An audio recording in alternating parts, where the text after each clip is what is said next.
Hey, what's going on, guys? Today I'm doing my out-of-box review for the HG Hyakuren. This is one of the more recent releases from the very awesome line of the HG Iron Blooded Orphans kits.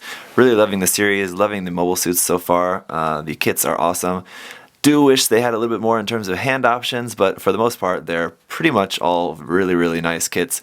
This one included. I was looking forward to this kit quite a bit, and I gotta say, building it was not actually the most fun for building. It's relatively simple. I mean, that's good, but I don't know. The build process was not really as fun as I expected. There are some pretty nasty nub marks on it in certain areas, especially on the feet. But I gotta say, just once it's all come together, it does really impress. It is a really cool, unique look to it, and I really do quite like it. The head is one thing that I mentioned that I'm not a big fan of the design of the head. I like pretty much everything about this design. The small feet, the huge thighs, like this huge side skirt armor. It's really stylized, and I really like it quite a bit. The head, on the other hand, I'm just not really all that into. So let's get this going around, and I need to thank, once again, as always, MindFenix Hobby Store for sending me this kit to share with you guys. Yeah, like I said, it's a really cool kit. I'm really looking forward to checking out the Amida custom version of it as well, which is essentially just a color swap, and the only real difference is the fact that the Amida custom has the addition of a second different rifle that you can use, which I'm very happy about because I hate the rifle for this kit. I'll talk about that when we talk about the accessories.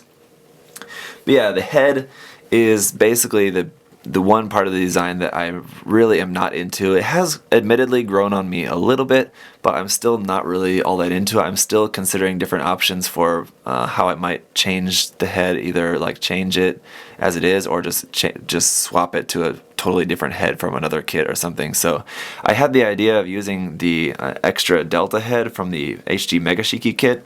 I tried it. It's not going to work at all. I'll show that to you guys here in a moment as well. But yeah, otherwise the kit is pretty minimalistic. I mean, what you see is pretty much what you get with the addition of two weapons for it, which are also really quite similar, really quite simple. So yeah, not really going to be a whole lot to this. So hopefully we should be able to get through this review pretty quickly. Let's just go ahead and take a closer look here at this. I don't really want to go through like a whole articulation thing, because we really don't need to do that, I think, for this kit. There are a couple things though that I do want to quickly talk about. So for the head, for the stickers, let's just talk about the stickers really quickly, because there's so few of them. Just these orange triangles here on the shoulders, one on the chest, the back of the shoulders as well, and then the eyes are stickers, and that's it for stickers on this kit. So really minimal, and all those things would be really easy to paint just by hand if you're just going to be painting this kit. So yeah, the head, let me just pop that off and pop on the Delta head there. Yeah, that's not really going to work. A little bit too much neck going on there. If maybe the head was sitting down lower, it might be okay. But yeah, I think might need to investigate some other options. Also, this head is just I think the details just don't match. It's like way too like detailed and sharp and like UC looking, and this kit is just not.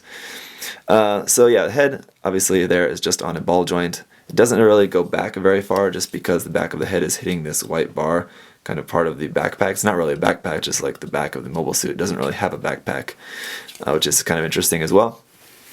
And what I just wanted to mention was, because I saw on HobbyLink TV when they showed this kit, I think they were complaining about the shoulders not moving all that well. But I just want you guys to know that you can move this shoulder armor up, and then the shoulder comes forward fine. I don't think it's a problem at all. It comes forward just far enough. I mean, obviously it's going to pop out, but the shoulder movement is really not as hindered as I think they made it out to be there on the show. You just have to move it. It's a little bit tricky, and of course it's not going to be totally unlimited, but it is going to move relatively well just by moving this shoulder armor around in different ways. So I don't think the shoulder is really that bad. Elbow is just double jointed, really nice full bend there at the elbow. The wrist is just on a ball joint. At the waist, not really going to have a whole lot of movement there. Forward and back, side to side is pretty much nothing. You really only got just side to side rotation. That's really just going to be about it. The legs are just normal here as well. Really cool movement here though with the knee part. If we bend this, you can see this is the knee part. It's actually like in the thigh, but that's actually the knee, so when we move that, it's just going to come up like that. It's not going to be able to come up all that far just because of the size of this. It's going to be running into the side skirt here. There's pretty much no front skirt armor, but these side skirts are so huge.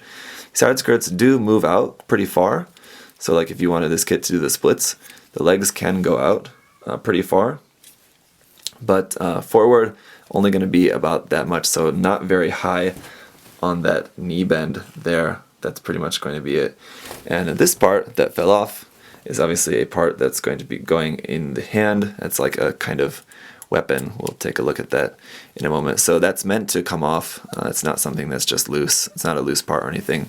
And the feet, as you guys just saw as the kit was going around, the feet, although they're very small, they support the kit. The kit stands perfectly fine by itself.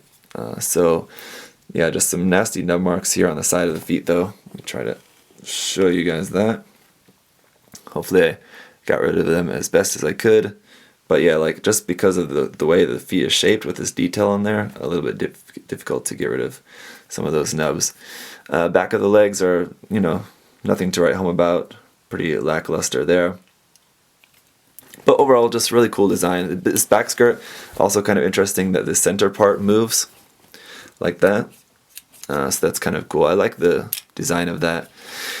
And that's it. So let's talk about the accessories here momentarily. First, we have this thing.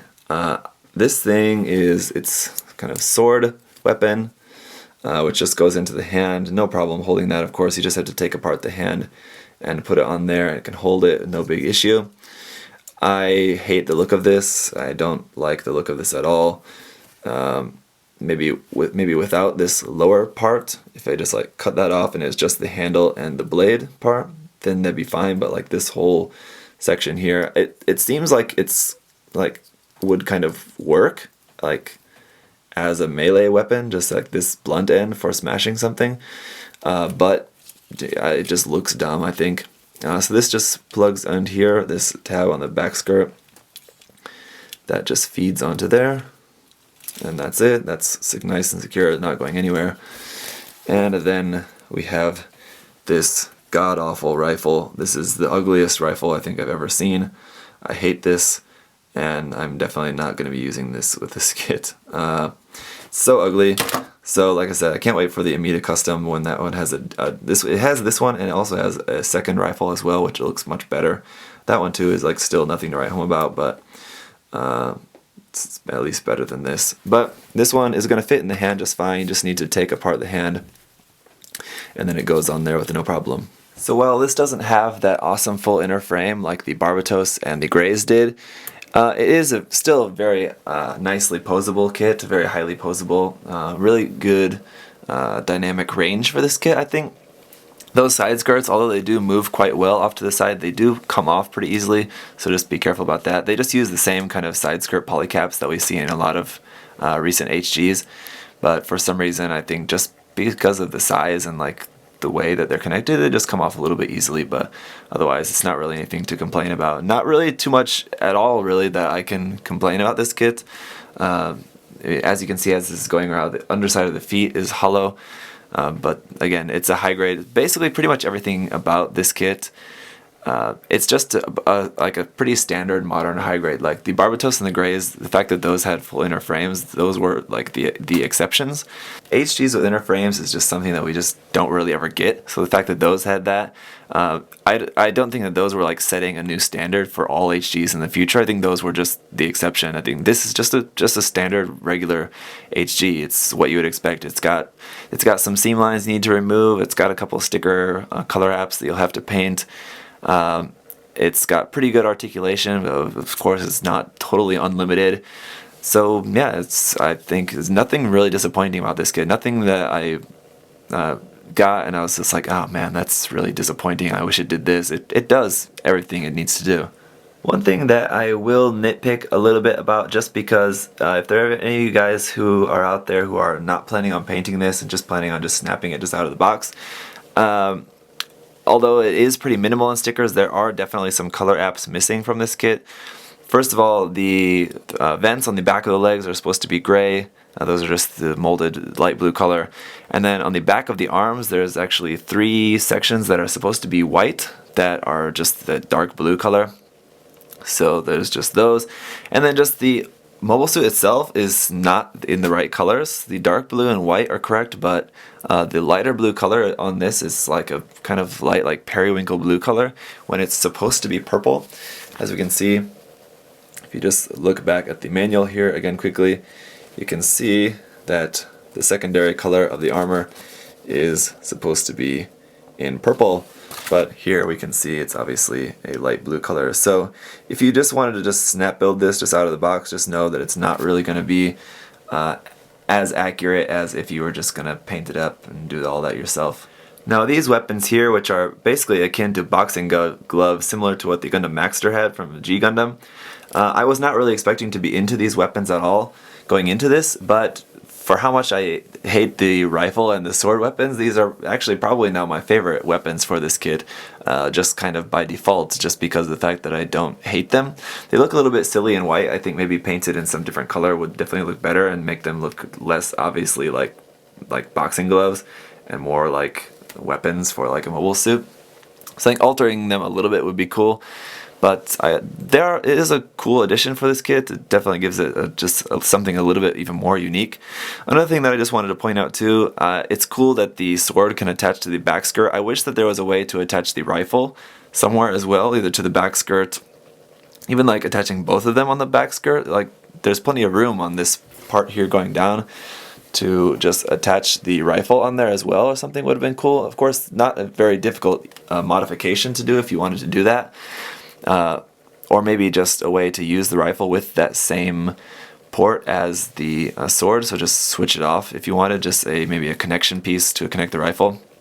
Would have been nice, but just because if you're not going to use the rifle, then you have nowhere to put it. If you're not going to use the sword, you just put it on the back skirt and you're good to go. So I don't know, again, that's just nitpicking something, but just something to point out. So that's pretty much going to do it for this kit, guys. If you have any other questions or comments about that, leave those down below. Otherwise, I'm very much looking forward to the Amida Custom. Like I said, it would be cool to see it in pink, as well as just having the new rifle. As far as we know so far, no plan for this kit to get a 1/100 scale version. It would be cool if we did though, so I don't know, we can hope, but at this moment in time we don't know. We don't have anything. Who knows, maybe by the time this video is out we'll have some new announcement, but at the time of recording this there's nothing on the books for a 1/100 scale version. So anyway, thank you guys for watching, and hopefully I kept this review a little bit quicker than usual, so I hope you guys will appreciate that. Otherwise, I'll see you guys in the next video. So goodbye, bye-bye, see you later.